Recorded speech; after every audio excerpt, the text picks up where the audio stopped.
Investor, educator, and author Robert Kiyosaki has changed millions of lives all over the world. His book, Rich Dad, Poor Dad, has been on the New York Times bestseller list for over 5 years. We all know that the gap between the haves and the have-nots is growing, and Social Security and Medicare are in a financial mess. And just affording to live is getting expensive. So how does a person get ahead financially? The answer is raising your financial IQ and having your money work for you. Here's Robert Kiyosaki with Rich Dad's Teach to Be Rich.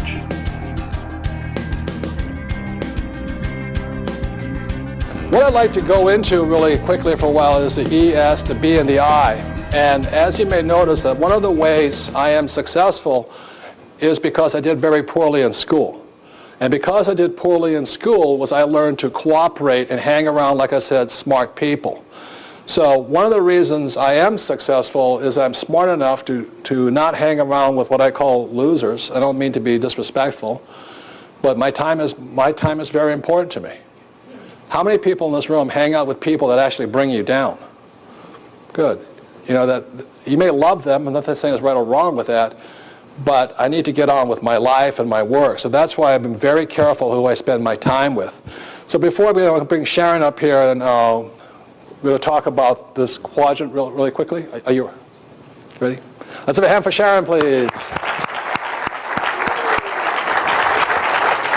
Now, Sharon is the CPA, no one A's with the CPA. Would you mind telling them the difference between E's, S's, B's, and I tax-wise? The 43 Tax Act and the 86 Tax Reform Act. Absolutely. How many of you would like to pay fewer taxes? Okay, then you have to move to the right side of the quadrant. In 1943, employees lost half their paycheck before they saw it. It was the Withholding Act. So all of you who have been employees or are employees know that little word called net pay. You think you're making one thing, but you're actually making your net pay because the government takes its share before you get yours. So you're not really able to spend what you earn. You earn it, you get taxed, and then hopefully you can live on what you get what's left. The 43 Act was called the Current Tax Payment Act, and basically it meant the government gets paid first. But as a CPA, can you do anything for an E? There's absolutely no tax planning that an employee can do that will help you get to the right side of the quadrant. And the reason I wanted Sharon to start first is because taxes are our single largest expense. Like I say, in 2005, I will spend more, pay more in taxes than most people will earn in their lifetime. So I'm not against paying taxes. I just want to pay as little as possible. Right? Right. And then there was the Tax Reform Act of 1986. And it was something that eliminated what few tax benefits were still left for highly paid professionals, doctors, lawyers, architects, accountants. It took it away. The A students, you know, justifiably so, got theirs taken away, you know. And the C students are intact here. However, this is now my line, the A students, the E's and the S's, if they are smart, will start working on the right side of the quadrant, starting a part-time business, buying that piece of real estate, because that's how you build wealth. On the left side of this quadrant is you working for money. So the only option is another job or more clients, and the more successful you become, the less time you have. On the right side, the people on the right side, the business owners, the investors, they wrote the tax laws. So the tax laws were written for the rich, and therefore they benefit the rich. So what you want to do is to start acting like a rich person and doing what the rich do. And that's what this program is all about. So can I add one more thing? And please listen to this, because this is one of the hardest things for people to understand. When I say work for free, these people go psychotic because they have, I must do something to get paid. They will not work for free. Over here, people work for free because they're not working for the same kind of income. It is one of the toughest things to understand. I'd rather work, most of my friends will work for free simply because they'd rather have a different kind of income here. These people are entrepreneurs, and these people here are worker bees. And they have a different mindset when it comes to that paycheck. And if you can let go of the idea of needing that paycheck, which I don't expect too many people to understand yet, because so many people are so needy for that money that they cannot move here. It's really this horrible feeling inside. So if you can work for free over here, you'll actually get richer and pay less taxes. It's really an irony of the whole thing. And earlier, Robert said, the left side, these people are working for income, the paycheck. Okay, on the right, people are working to build assets that generate income, right, where their money is working for them. And that's the biggest difference, and that's the way to wealth. And you can be operating in two different quadrants, but you must start operating on the right side of the quadrant. This is where the tax breaks are. I can pay zero taxes. And like I said earlier, the problem with the 401k, when you put a 401k as a passive investor, you're still taxed like an employee. I mean, why would you want to do that? It makes no sense to me. But they don't tell you that in school. They say 401k is a good idea. As a rich person, 401k actually makes no sense. It's too risky. My banker won't lend me money. I can't get insurance on it. And in fact, the government taxes me on it. It's ridiculous. It is one of the most ridiculous plans I've ever seen, personally.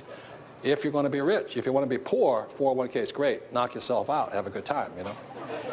When you pull out that income, you pay the highest tax rate. It makes no sense. It makes no sense. Okay?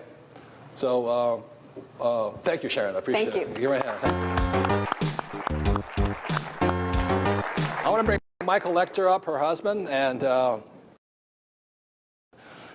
Michael Lecter, may or may not know this, he is one of the most influential and successful and most famous patent attorneys or intellectual property attorneys in America. Well, thank you, sir. And I'd like to show you why I hired Michael years and years ago. Was this here, back in the 70s, was my first multi-million-dollar project. What it is a little shoe pocket. I designed it in the 70s. They went on the running shoes like this, and you put inside here a key, some money, and it also came with an ID card in case you drop dead. They could identify the body. Because jogging had just started, and I designed this product like this, and it went on the shoe, and this was the first prototype of it. This is a prototype. We sat there with a little sewing machine, we chopped it up and all this, and then an ID card in case this is a production model here. But the reason I went to see Michael first this time when I designed the cash flow game is very simply because back then when I designed this game, this product in the 70s, I didn't have the $7,000 to hire a patent attorney. So I figured since I was good at marketing, I could outgun the market. And so I came out to market with this product. I made Playboy magazine, Gentleman's Quarterly, Runner's World magazine. My two partners and I were in our 20s. We became multi-millionaires, went straight to the top. There was only one problem, is we didn't protect it. And soon after we came out with this, my nylon and Velcro surfer wallets took off also. The whole business exploded on us. And because we were successful, the crooks came in, or the copycats came in. Well, it's not their fault, it's my fault, because I didn't see Michael at first. Does that make sense, you guys here? For $7,000, I could still be a millionaire. But we went straight up, and we went straight down trying to save $1 million. So this time, when I designed the cash flow board game, I walked into Michael's office with this, and he's the first person I see. And this here is the early prototype of this game here, what you see here. And this is what I walked in to see Michael about, and his reputation went way ahead of him, and I decided to hire the very best I could find. And that's Michael Lecter. Thank you. Well, we've got to put this into perspective. Okay. Now, Robert walks into my office, and I'm semi-retired at this point, but I had the big corner office with the big desk and the walnut on the wall. And in comes Robert, and he was wearing a Hawaiian shirt, shorts, and he says something like... retired. And we hit it off right away. And he says something really lofty, like, I'm on a mission. I'm going to raise the financial well-being of mankind. And I'm looking at this guy. And he cleans up pretty well. But I mean, you should have seen him. And I'm going, okay, well, I hear you. So what do we got? And he pulls out this roll of paper. And he spreads it out on my desk. And it was the prototype for the cash flow game. And you know what? Mission accomplished. He has actually raised financial well-being of mankind. Because this game's now in how many different languages? Oh, Lord. I've lost track. 30 or 40 languages, is that right? 15 games, the books are in 44 different languages. Anyway. Now, and just to let you know how far it went is my books, the Chinese Communist government recommends 20 U.S. books. We have 2 out of the 20 they recommend.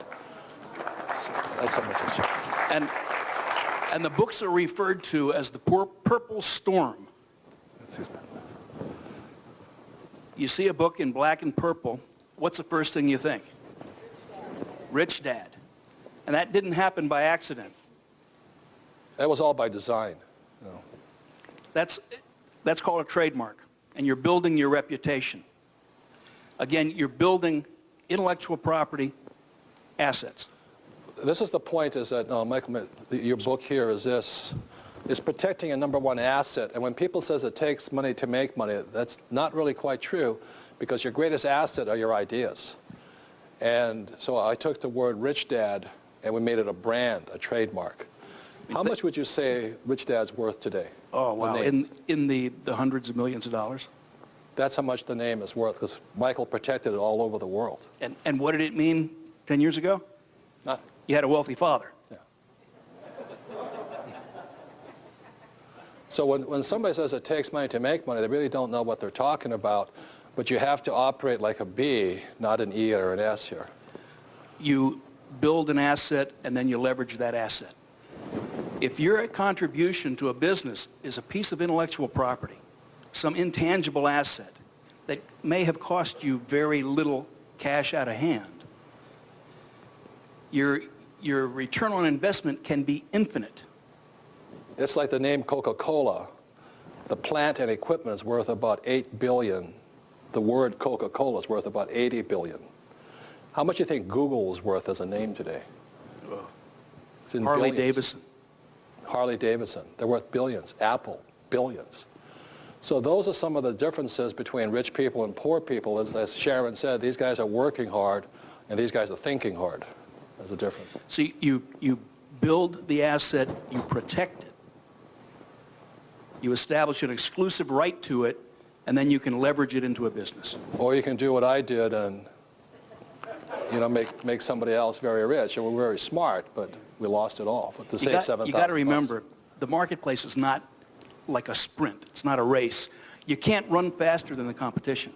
I mean, it's more like a relay race, except the competition can come and grab the baton out of your hand. So, thank you. The next person I want to bring up, you can stay up here, is Blair Singer, because Blair does a lot of work with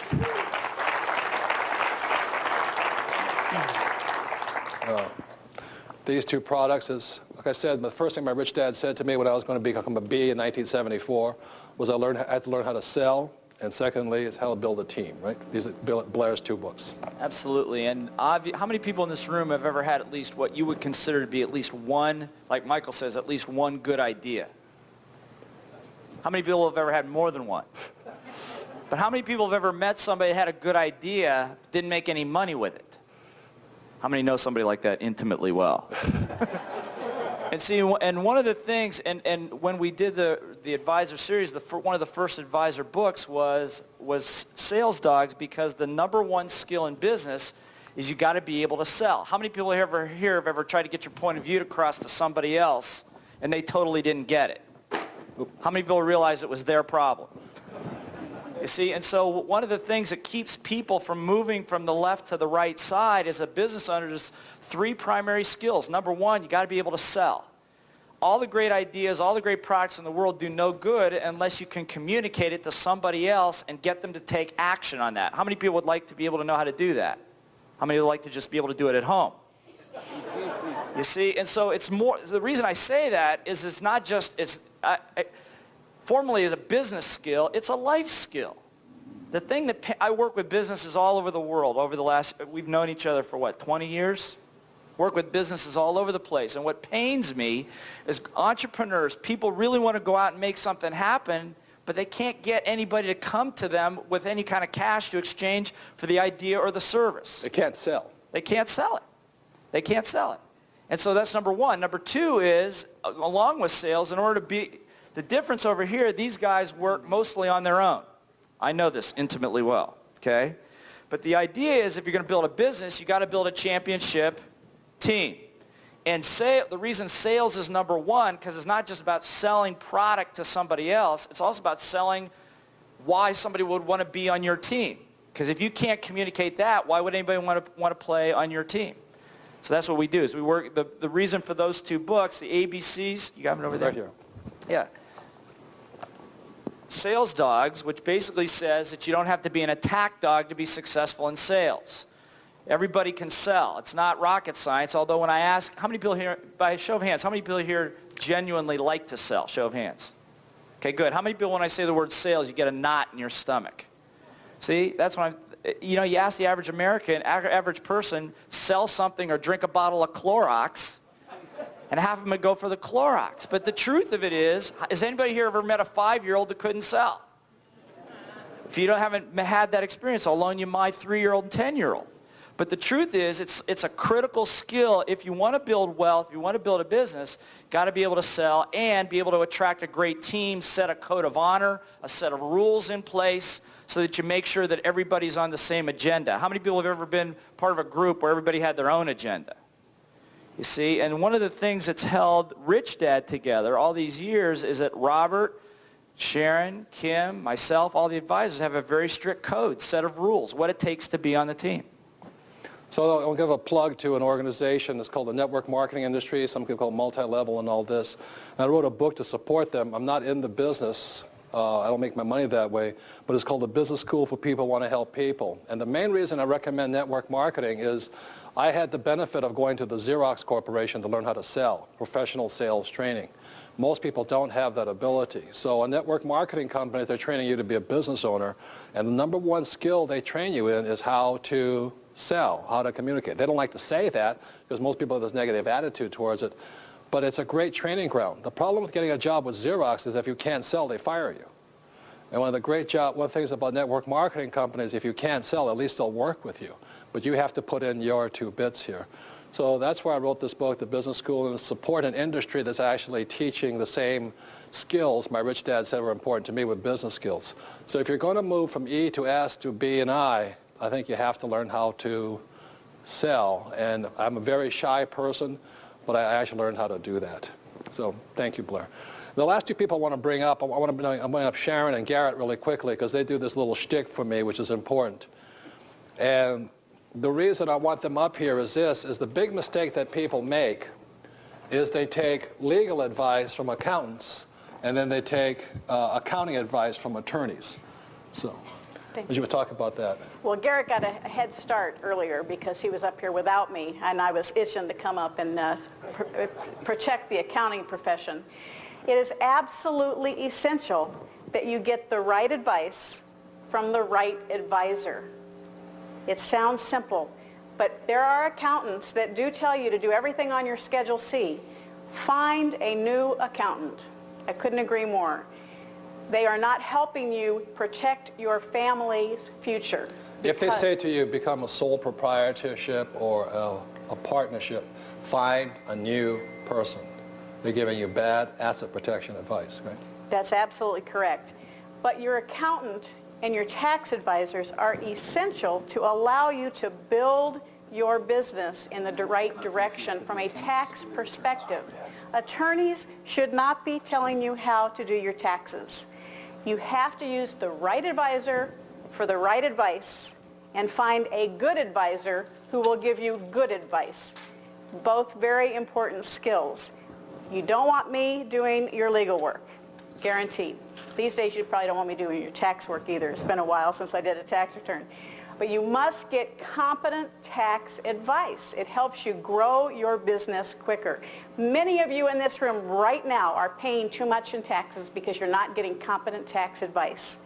I did, even I, and I knew this stuff. Got excellent tax advice, and we were able to structure ourselves in a better format to save income tax because there are only a few people that can stay current on everything. Exactly the same way. Garrett came to us and said, you need to change where you're doing your incorporations. Wyoming is now the place you need to be going.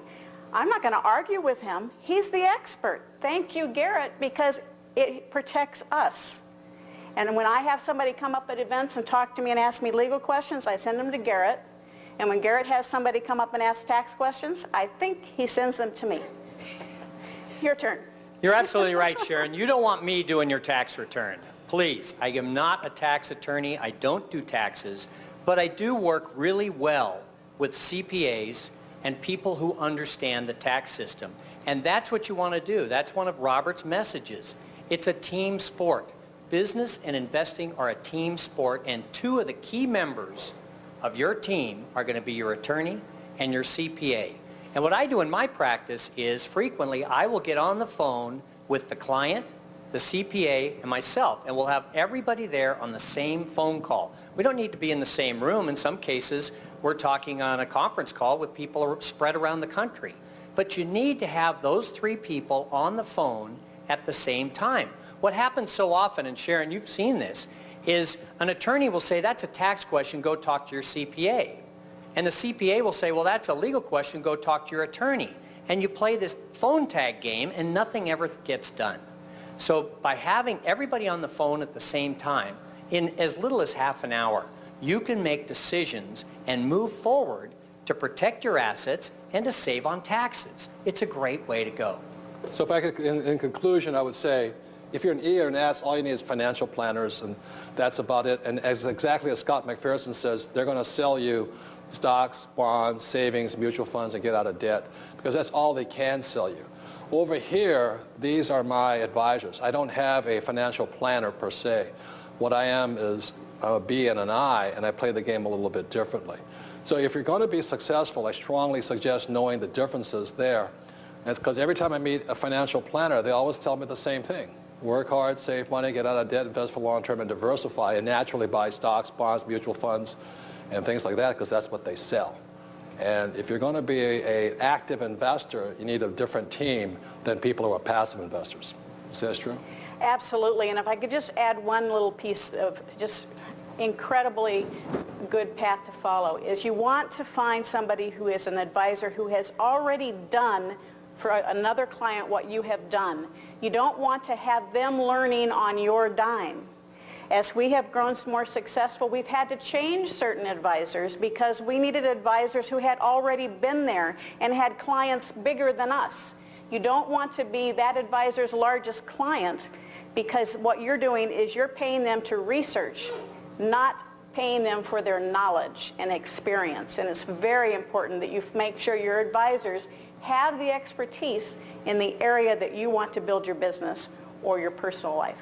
As I got wealthier, I had to change my advisors and things like this, so I pay more, but their advice is more important. If you're poor, any advice will do. Okay. So that's the big difference here. So let's have a big hand for our advisors.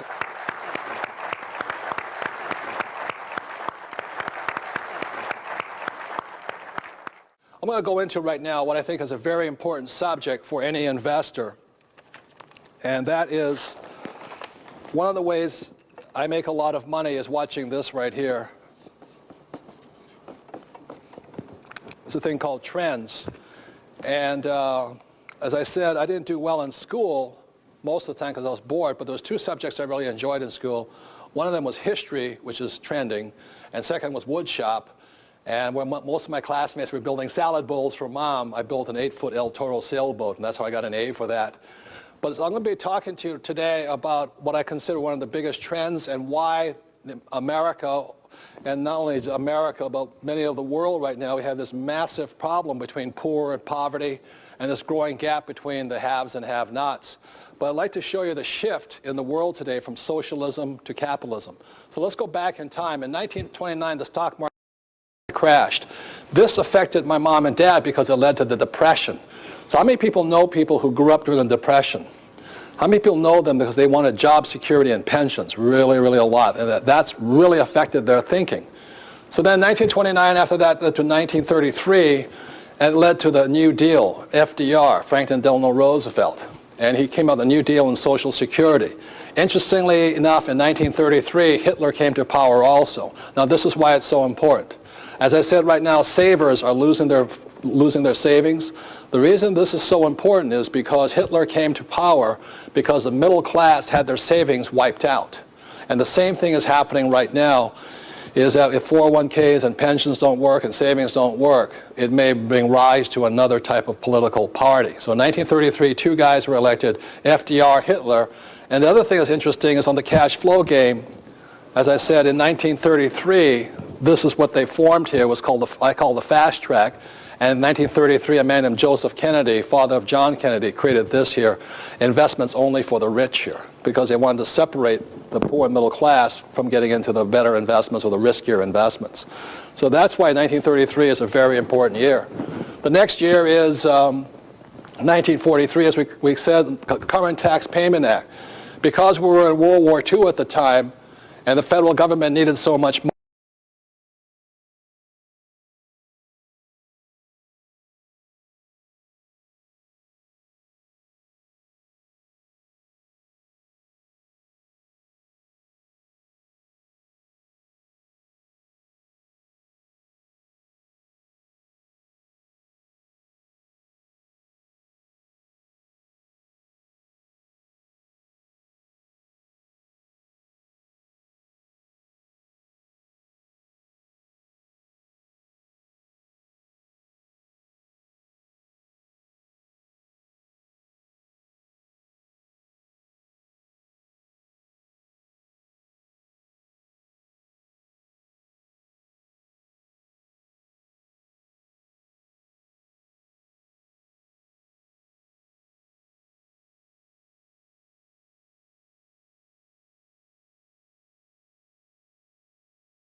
last year of secondary school principals, administrators, and I had a man come up to the table to our booth, and he was livid. He was a principal of a school. He says, "This is what's wrong with our school system. We're playing games. We should be teaching them reading and writing and arithmetic." And I'm going, please play it. The same guy now has ordered games for his district. So again, reading and writing is at the bottom, and that's still what we're doing in our school system. At the very top, doing the real thing, taking action, doing the real thing in life. And what's right below it? Simulating the real thing, playing the game, playing cash flow. When I saw this, I stopped the meeting we were having at Arizona State University, called Robert, and said, "Robert, you will not believe what I've just seen. This is going to be the beginning, the middle, and the end of Teach to Be Rich, because it validates his life of teaching." As I said, games, I mean, I saw a completely different world playing Monopoly. You know, by just playing Monopoly, suddenly I saw the way that I could become rich. And it had nothing to do with school and all this. It's not to say that reading and lecture are not important, but it's to say this is the way we learn the most. You know, I've learned by playing games. And then right before that is real life. So that's why we recommend you play the cash flow game 3 or 4 times and teach it to 10 people before you start playing with real life money. The last thing I want to say about real life is this. One of the reasons A, students are not successful in the real world, not all of them, but a lot of them aren't, is because what they learn in school down here is not to make mistakes. So they're really afraid of the real world, and they stay in the corporate world, the world of academia. How many people know people who went to school at age 5 and they're still in school today? You know, that was my poor dad. He only did well in school, so he stayed there. He had no idea what the real world was about because he was afraid of making mistakes. So that's how it affects the whole thing. So when you get to this book here, you can study this cone of learning right now, but you can see the worst ways of learning are reading and lecture, and the best ways of playing games and by doing the real thing. And that's why we created the cash flow game, was to not only for you to learn, but to help other people learn. Because when you play a game, it's mental, emotional, physical, as well as spiritual learning. Because it involves all of your senses. So it's also why this product, Teach to Be Rich, is going to be a larger book. It's going to include the DVDs that we are recording with you today. It's because we want to walk the talk. It's experiential learning. And experiential learning is simulating the real thing and then doing it and learning from your mistakes. Yeah. I'd like to bring one of my best friends, Blair Singer, because you have a son who's like me in school, right? Yeah, Ben. Yeah. Why don't you tell him what's happened to him? Well, Ben is one of these 10-year-old boys in school that have a hard time sitting still. Has anybody here ever met one? And as a result of that, he's had difficulty in some of the traditional reading, writing, and math stuff at school. As a result, we've had him play, we played cash flow game with him, the kids version, but he got a little bored with that and decided that he wanted to play the adult version. And I have to tell you right now that my son Ben has probably played the cash flow adult version of the game at least 20 or 25 times. He typically gets out of the rat race in about 20 minutes. Most adults takes 4 hours, if ever. It takes 4 hours. But what's interesting about it is here was a kid who had a hard time with reading, special programs, the teachers had concern, problems with math, all of this stuff. But what he learned in the cash flow game is he now, when doing the financial statements, we actually took the financial statement to his reading coach, and they said, who wrote this out for him? They go, he did it. Because he's doing it, his writing is legible, his math is perfect. He went from, actually, I didn't tell you this, he actually went from doing, he's in 5th grade, went from doing 4th grade level math, he's not doing 7th grade level math, because it has relevance to him now. And but the biggest win, here's a kid who really had, as all 10-year-olds, really their view of themselves is very, very important. And sometimes when he gets a little beat up on the soccer field or a little bit beat up by the kids that are supposedly smarter, he comes back and he wants to play the cash flow game. Because out of the cash flow game, in listening to us talk, he takes his allowance money and he goes out and he buys silver. He saves silver, not currency. Not currency. And so what happens is he comes back and because his friends that did something to him, and he goes, but they don't have silver. So, you know, some people say that, you know, about money and self-esteem and all that stuff, but what we observe, my wife Eileen and I observe with our son, is his ability to really manifest something through this game in the real world has done light years for his self-esteem. In a world where he's been persecuted because he wasn't smart enough, not attentive enough, too good of a salesperson, so he's considered disruptive in school if you're a good salesperson, is that he found a place where, as you talk about, that he has financial genius. And in working with his class, and we do a couple events there, he actually stood in front of the room in front of 50 4th, 5th, and 6th graders and explained to them the purpose of knowing your math, because if you bought silver at $7.25 and now it's $8.50, how much money did I make? He says in front of the room. Right. So that's a testimony to games in a world where reading and lecture has always been pride, is you got to handle that first. And in the case of Ben, the game comes first. Right. So thank you. That's what I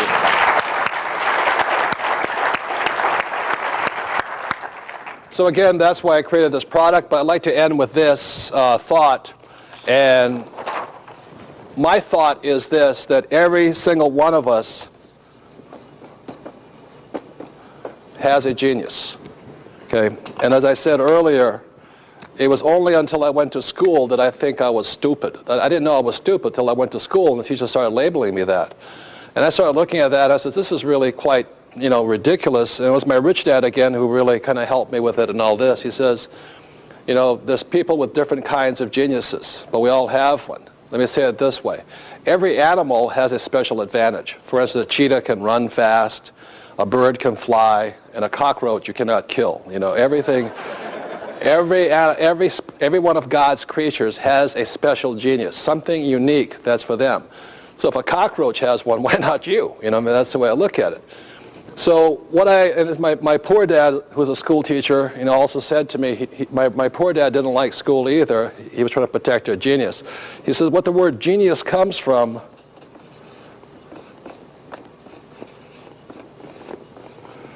is genie in us. It's that magic. It's where we do something that's different than everybody else. And I want to say this much, for me personally, my genius, if I could say this, my genius did not come out in school. It was crushed in school. I do not do well with reading and lecture.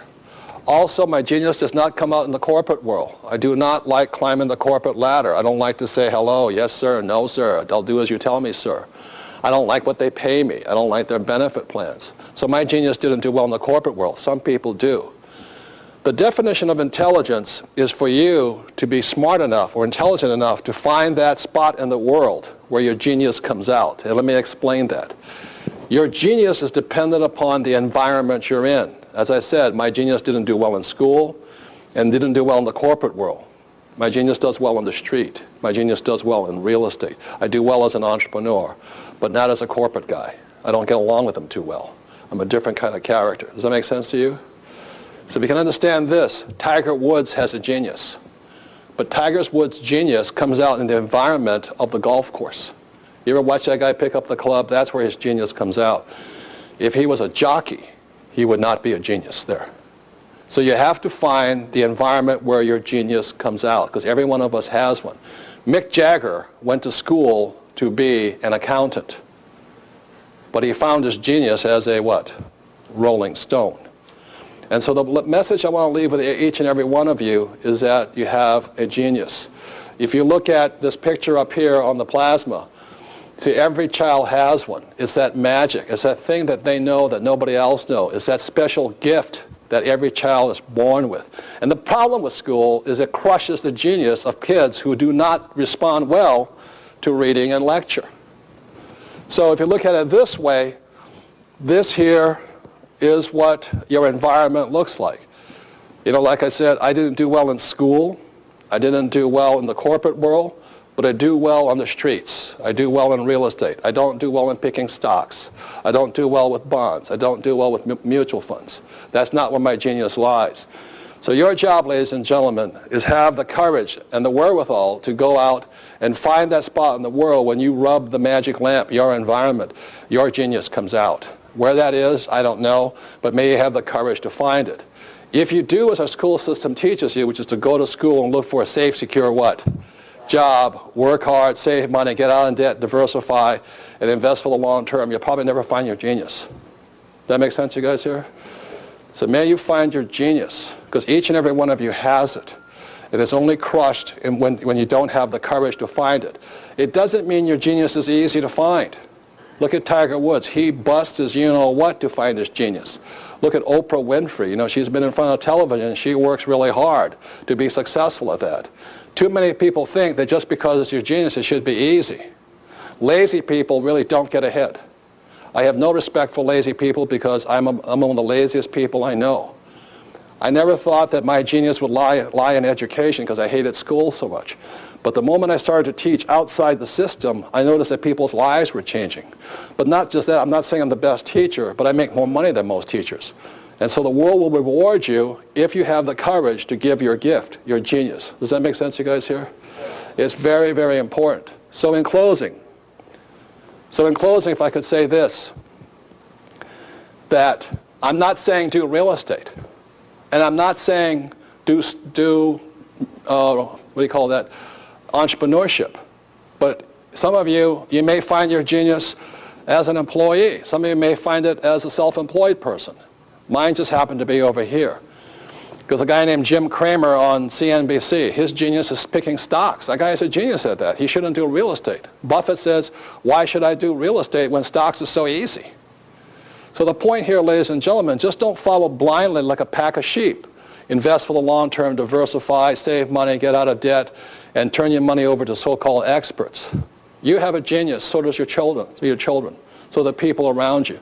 The reason I want you to play the cash flow game and study is so that you can find your genius. But like I said, it takes some work for it to come out because you have a gift. The most important thing is find out what really works for you, not what I say. Does that make sense, you guys here? So rub that magic lamp, that environment. It could be in church. It could be as a poet. It could be as a gardener. Who cares? It's where your genius comes out. And when you find that, your life, I think you'll find your life more abundant and happier. There's nothing worse than somebody who's working because their parents told them to do it or because you make a lot of money at it. That's when people go postal. You know, they have a job security with the post office department. And they really cannot stand it because they've bought somebody else's program here. So, as I said, I'm not pushing stocks, bonds, real estate, entrepreneurship, and all this. But really, my whole message is just find that genius. Because as Warren Buffett, the world's greatest investor, says, it's a very important quote. Happily, there's more than one way to get to financial heaven. And ladies and gentlemen, may you find that way that works best for you. Thank you very much.